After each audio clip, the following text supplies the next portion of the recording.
చాలా కాలం క్రితం ప్రపంచం సాధారణ దేవతలు లేదా మనుషులచే నాశనం చేయబడని శక్తివంతమైన రాక్షసులచే హింసించబడింది.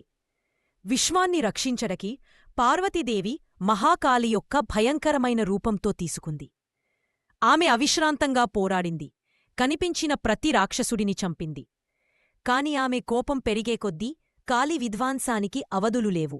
రాక్షసులను నాశనం చేసిన తర్వాత ఆమె తన ఉగ్ర నృత్యాన్ని, విధ్వంస తాండవాన్ని కొనసాగించింది. భూమి వణికింది, స్వర్గం కంపించింది.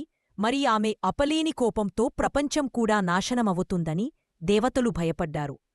దేవతలు సహాయం కోసం శివుడిని ప్రార్థించారు. తాను మాత్రమే ఆమెను శాంతింపజేయగలని తెలుసుకున్న శివుడు ఒక మార్గాన్ని రూపొందించాడు. కాళి ఉన్మాద నృత్య మార్గంలో యుద్ధభూమిలో నిశ్శబ్దంగా పడుకున్నాడు. ప్రపంచాన్ని విధ్వంసం నుండి కాపాడింది కాళి తన దయగల రూపానికి తిరిగి వచ్చి విశ్వంలో సమతుల్యతను పునరుద్ధరించింది.